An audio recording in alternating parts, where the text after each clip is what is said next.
Di tengah klaim upaya negosiasi damai dengan Iran, Amerika Serikat kembali menyebut berencana akan mengirim tambahan pasukan ke kawasan Timur Tengah. Iran pun menjawab ancaman AS dengan menyiapkan sejumlah pasukan untuk menghadapi invasi darat Amerika Serikat. Apakah perang berlanjut menjadi perang darat? Kita bahas bersama Wibawanto Nugroho Widodo, pakar politik dan keamanan nasional, serta Kisino Bawono, pengamat hubungan internasional Unpar. Selamat petang, Bapak-Bapak. Saya ke Pak Wibawa Selamat dulu. petang. Ya, terima kasih sudah hadir.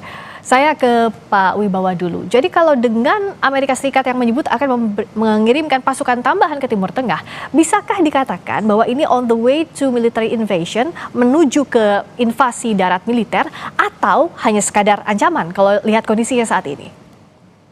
Oke, jadi gini ya, saat ini US military capability itu hanya untuk menghadapi 1,5 major war. Ya. Yang pertama, prioritasnya sebenarnya adalah untuk Indo-Pasifik, perang major di China. Yang kedua adalah untuk mengkonten kondisi di Timur Tengah, termasuk Iran. Yang ketiga adalah untuk mendeter kemungkinan yang terjadi di Eropa terkait dengan Russian expansion. Nah, jadi kalau dipaksakan harus melakukan invasi, ini di luar kesiapan dari tentara Amerika sendiri. Itu satu ya. Yang kedua, untuk masuk ke dalam Iran, melakukan invasi besar-besaran, itu paling tidak butuh 500.000 pasukan. Ya, karena luas Iran yang 4 kali lipat Iran, dan kompleksitas geografi dan kesiapan dari tentara Iran sendiri, baik IRGC dan juga Artes, untuk menyiapkan perang berlarut dengan cara asimetris, dengan menerapkan prinsip berperang strategic attrition untuk membuat lawan itu lelah. Jadi perang cepat itu sulit dicapai oleh Amerika sekarang, tetapi perang lama itu juga sangat mahal. Jadi kalaupun Angkatan Darat Amerika harus masuk, itu yang masuk adalah dengan cara-cara Special Operation Force, Special Operations Warfare, atau unconventional warfare, dengan tujuan melakukan aktivitas insurgensi secara sistematik dengan melibatkan organ dalam dari Iran sendiri. Jadi yang terlibat langsung di sini biasanya adalah United States Special Operation Command dan CIA, di mana tahap pertama itu biasanya melakukan political shaping dan infiltrations untuk membuat merebut simpati dari rakyat Iran sendiri untuk melakukan perubahan dari dalam.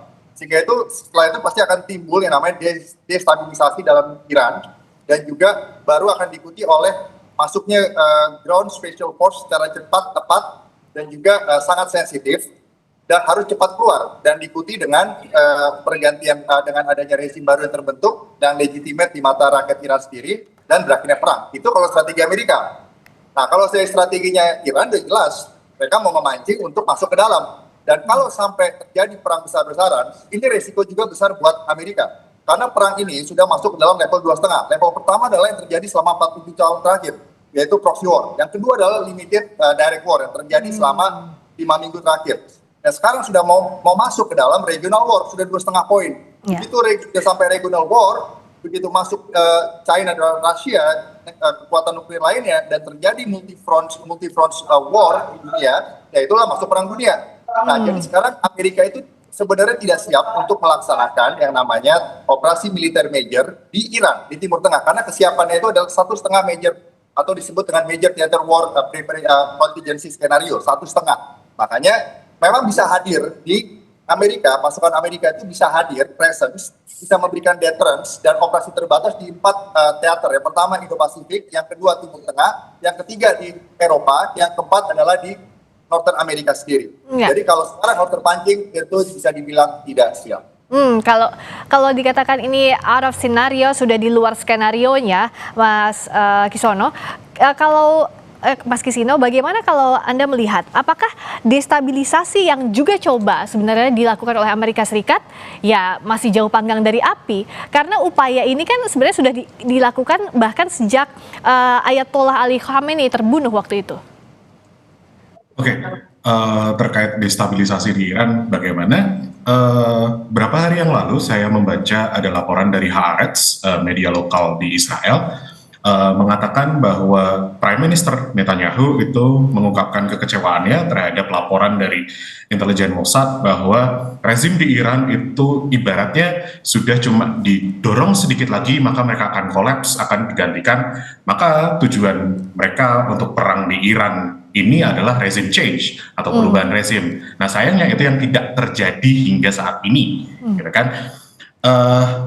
Entah alasannya apapun, tapi saya melihat bahwa destabilisasi ini nampaknya masih belum terwujud, gitu ya.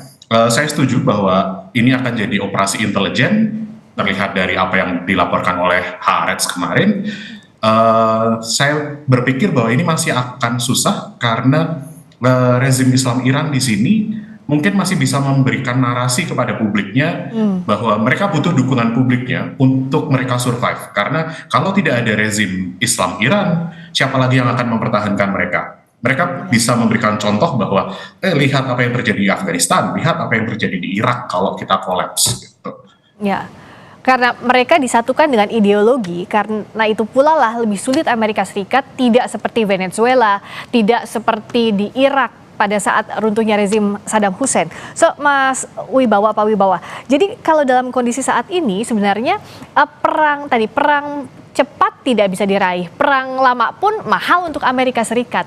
Skenario yang ada di depan mata dalam waktu dekat ini apa sih sebenarnya kalau kita bisa membaca, Pak Wibawa? Amerika mempunyai dua pilihan yang sekarang sangat sulit sebenarnya, yang disebut oleh Fareed Zakaria dan Jenderal James Mattis sebagai pilihan yang bad dan worst. Yang pertama, menghancurkan secara frontal, itu worst ya. Kalau yang bad itu adalah berusaha untuk bernegosiasi dan sebenarnya harus mengerem, ya harus mengerem, kembalikan skala perang ini kembali kepada proxy war seperti 40 tahun terakhir, atau dinaikkan sedikit dan setelah itu dimanage eskalasinya. Tetapi itu juga menjadi lebih challenging buat Presiden Trump sekarang, karena kalau beliau juga tidak hati-hati, ya. Dan ini bisa eskalatif, ya, ini akan menarik great powers lainnya dan yang disebut dengan chain reaction, ya, sehingga perang ini yang akan mengarah kepada regional war dan bahkan buruknya kepada perang dunia, di mana jika terjadi perang dunia, Amerika itu hanya siap melakukan satu full scale war, ya, satu full scale war di satu teater, let's say di Indo-Pasifik, gitu, ya. Dan apa itu bedanya full scale war dengan major war? Full scale war itu berarti totalitas militer, manpower, senjata, ekonomi, defense industry itu semua dikerahkan. Dan itu pun dengan harus melibatkan NATO. Dan sekarang dilakukan major war, ya, habis-habisan di Iran. Jika ini eskalatif menjadi perang dunia, Amerika udah banyak habisan. Apalagi jika operasi di Iran ini, let's say dikatakan invasi tanpa bantuan NATO, udah habis-habisan. Ya. Gitu. Nah, Mas Kisino, ini menarik karena Amerika Serikat, Donald Trump mengucapkan kekecewaannya kepada NATO, tidak membantu mereka. Tapi di sisi lain mereka bilang sudah ada diplomasi. Tapi di sisi lain juga mereka menyebut bahwa ada pasukan yang dikerahkan ke Iran. Ini kan jadi saling bertolak belakang. So, apa yang Anda baca dari POV-nya Amerika Serikat maupun POV-nya Iran untuk akhir dari perang ini, masihkah memang akan lama? Atau ya sebenarnya masih bisa diakhiri dalam waktu cepat asalkan salah satunya menyerah, dalam hal ini Amerika Serikat yang menyerah karena dalam kondisi terjepit juga saat Selat Hormuz tidak kunjung dibuka. Kita akan bahas usai jeda di Kompas Petang. Masih di Kompas Petang bersama Wibawanto Nugroho Widodo, pakar politik dan keamanan nasional, serta Kisino Bawono, pengamat hubungan internasional UNPAR. Mas Kisino menyambung yang tadi, Amerika Serikat nggak didukung sama NATO. Di sisi lain juga kita lihat pernyataan-pernyataan dari Presiden Donald Trump ini saling berkebalikan dengan apa yang mau dicapai sebagai akhir dari perang melawan Iran. So, sebenarnya apa sih, bagaimana kita membaca langkahnya US dalam hal ini? Oke, untuk membaca langkah US dan kebijakan US, saya harus mulai dari yang cukup personal, yaitu individual dari Presiden Trump. Banyak laporan-laporan, banyak pengamat yang merasa bahwa beliau ini cukup irasional atau cukup eratik sehingga perilakunya tidak bisa ditebak. Begitu pula saya berpemahaman bahwa struktur Amerika Serikat sekarang ini sedang coba untuk diruntuhkan demokrasinya dengan Presiden Trump memusatkan kekuasaannya di presidensinya dia dengan memiliki dominasi di Senat, Kongres, dan juga kehakiman. Dan ini akan jadi tes untuk demokrasi Amerika Serikat, apakah benar-benar full Presiden Trump yang akan menyetir semuanya, atau masih ada kelompok di dalam Partai Republikan yang berani berkata tidak. Dan kalau memang masih akan didominasi oleh Trump, ya maka kita akan melihat bagaimana politik Amerika Serikat itu agak eratik, agak unpredictable. Jadi harus bersiap-siap dengan kemungkinan irasionalitas. Kalau menurut pengamatan saya, begitu. Nah, dan kalau bicara soal how this war's gonna be ended, Pak Wibawa, bagaimana nanti akhirnya? Tadi kan kalau invasi darat kayaknya masih jauh, nggak mungkin lah ke sana ya. Tapi pun intelijen itu akhirnya akan kemana? Apakah sama dengan diplomasi? Artinya kedua negara sepakat untuk tidak bersepakat soal hal ini dan mengendurkan serangan militernya atau seperti apa? Ini akan kembali kepada skenario awal sesuai kemampuan Amerika, yaitu adalah untuk Middle East, kasus Iran itu di-contain, untuk Eropa di-deter, ya, dan untuk China dan untuk Indo-Pasifik siap untuk major war, itu ya satu. Yang kedua, walaupun Presiden Amerika itu kelihatan powerful di luar, tapi sebenarnya di dalam negeri itu Presiden Amerika itu termasuk presiden yang paling terkekang secara demokratis. Karena sistemnya sudah sangat established secara demokratis. Jadi memang ada fenomena selama 15 tahun terakhir, presiden-presiden di Amerika berusaha memperluas ruang gerak dari presidennya, tetapi tidak semudah itu. Jadi akan berhadapan dengan establishment demokrasi yang kuat. Apalagi perang ini sudah tidak populer juga di bipartisan, baik Republikan dan Demokrat. Nah, itu poin satu ya. Poin kedua, terkait NATO, susah untuk Presiden Trump saat ini mendapatkan dukungan NATO karena dua faktor. Yang pertama adalah faktor trust dari pemimpin-pemimpin di negara-negara NATO, ya, karena komunikasi Presiden Trump selama beberapa waktu terakhir. Yang kedua, sulit mencari justifikasi untuk mengaktifasi pasal 5 dari NATO, perjanjian NATO, di mana satu negara diserang, negara lain harus ikut membela. Nah, ini yang menjadi tantangan Presiden Trump. Tekanan dari dalam, tekanan dari luar, dan tekanan dari market juga, dari global market. Itu poinnya. Jadi, saya kembali kepada either perang intelijen, kembali kepada containment dan perang proxy yang mungkin akan eskalatif sedikit, atau sekalian diperangin sampai perang dunia sehingga muncul order baru. Itu aja.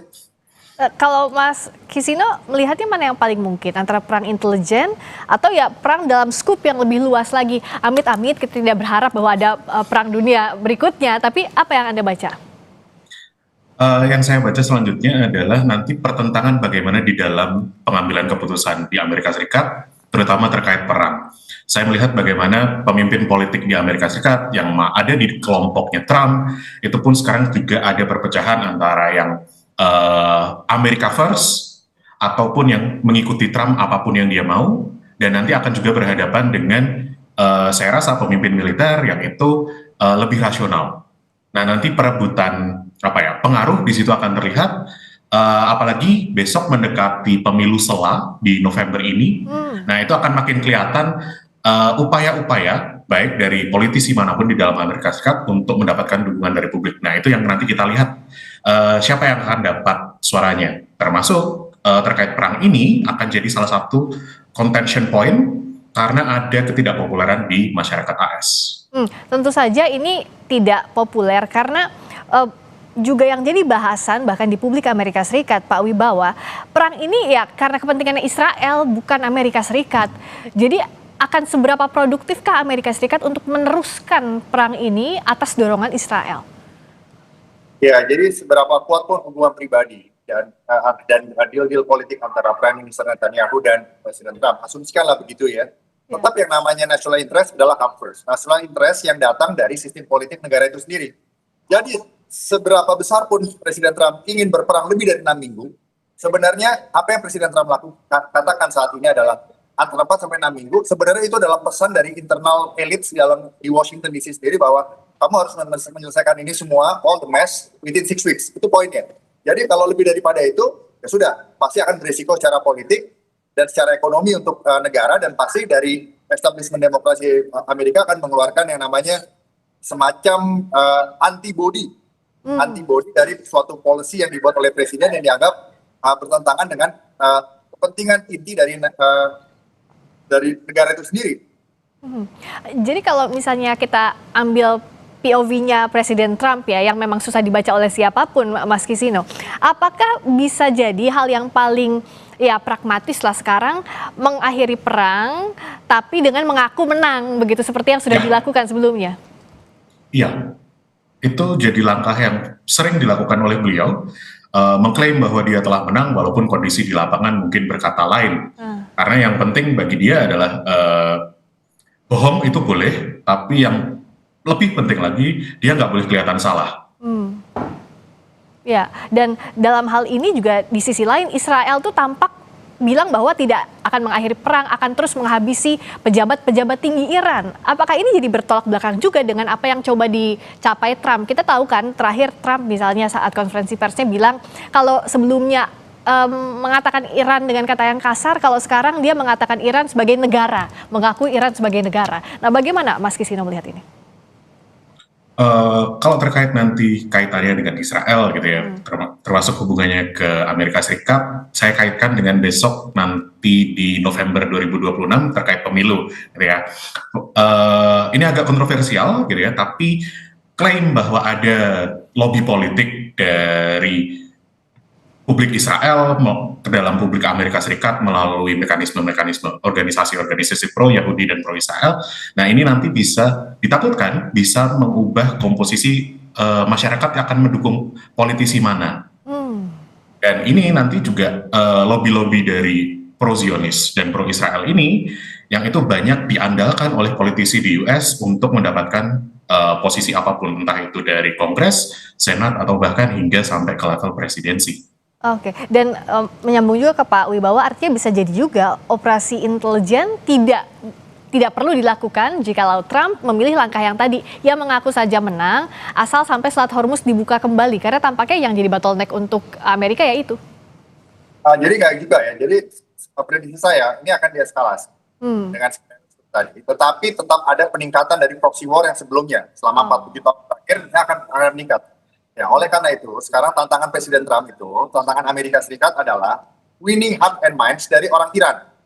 Jadi mereka harus create condition untuk menginfluence influence kognitif, emosi, sikap tindak, opini, motivasi atau winning heart and mind orang Iran ya untuk memberikan legitimasi kepada pemerintahan yang akan terbentuk, apakah yang sekarang ataukah yang nanti yang berganti. Jadi siapa yang bisa memenangkan heart and mind dari warga Iran, itulah yang akan nanti memimpin Iran. Itu poin satu. Poin kedua, Presiden Trump juga harus memenangkan heart and mind dari orang Amerika sendiri. Nah, jadi sekarang Presiden Trump juga tidak bisa seenak-enaknya, tetapi harus bisa mengkomunikasikan dengan narasi yang baik. Karena perception itu adalah reality dalam politik. Jika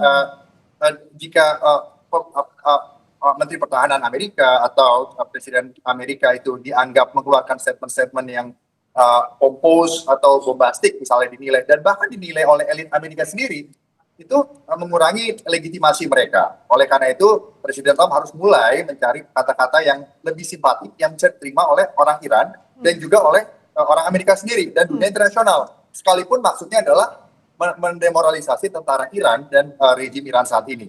Jadi tetap intelijen berlangsung, walaupun kemenangan versinya Presiden Trump akan dideklarasikan. Tapi jika memang rakyat Iran pun pemerintahan Iran solid seperti saat ini Pak Wibawa, apa yang konsekuensi yang akan dihadapi oleh Amerika Serikat dan Israel? Jadi ada 3 faktor, Mbak. Ya, yang pertama adalah legitimasi dari rezim sekarang ini seberapa besar di dalam persepsi rakyat. Bisa saja rakyat itu secara majority atau half dari mereka itu tidak suka juga, pengen ada perubahan. Tapi mereka juga tidak suka untuk dijajah, ya, atau dilecehkan oleh negara lain, apalagi mereka mantan superpower. Yang kedua, ya, militer dari Iran sendiri itu kan terbagi menjadi IRGC dan juga Artes. Nah, bisa saja mereka bukannya tidak loyal kepada Khamenei, tapi mereka mempunyai cara berpikir yang berbeda, pendekatan yang berbeda, bagaimana membawa bangsa Iran ini ke depan. Ya, bisa saja mereka berpikir kita harus koeksisten dengan negara-negara Sunni Arab, dengan Israel, dengan Amerika, bahkan dengan Rusia dan Cina, memainkan kartu yang ada dengan sekarang mereka menunjukkan kemenangan dengan bisa survive, kan gitu ya, bisa menunjukkan bahwa Selat Hormuz bisa ada di bawah kontrol mereka. Mereka akan memainkan kartu ini untuk meningkatkan leverage Iran ke depan. Tetapi cara pendekatan yang mungkin tidak se-violent dan tidak se-ekstrim dari pendahulu mereka, Khamenei. Ya. Dan berikutnya adalah adanya generasi Z yang juga mempunyai pemikiran yang berbeda. Ya, dan juga elit-elit dan juga elit-elit lainnya, baik itu elit yang terimplikasi oleh kondisi ekonomi yang saat ini terjadi, dan juga middle class di Iran, gitu. Karena formative years mereka itu juga berbeda. Generasi Z itu kan formative years-nya baru-baru aja, mereka tidak mengalami langsung proses indoktrinasi yang dilakukan oleh almarhum Ruhollah Khomeini senior, ya Ayatullah Ruhollah Khomeini. Nah, jadi Ya, itu poinnya. Oke, dan Mas Kisino singkat saja, jadi kalaupun ini invasi darat terjadi, yang akan diuntungkan justru Iran ya, seperti yang kita ulas di awal. Ya, ya. Geografi Iran, kesiapan militer Iran, kesiapan pemerintahan Iran untuk menghadapi invasi darat itu akan membantu Iran sendiri untuk bertahan dari invasi darat Amerika Serikat. Karena apalagi invasi darat ini butuh justifikasi yang besar di publik yang Amerika Serikat. Dan ini tidak mudah melihat pengalaman sekian banyak perang dari Amerika Serikat, mulai dari Vietnam, Irak, dan Afghanistan kemarin. Justifikasi perang, apalagi kalau lama, itu tidak mudah. Dan dugaannya, kalau ada invasi darat ke Iran, ini akan berujung lama. Terima kasih atas ulasannya petang ini, Pak Wibawanto Nugroho Widodo, pakar politik dan keamanan nasional, dan juga Mas Kisino Bawono, pengamat hubungan internasional UNPAR. Terima kasih.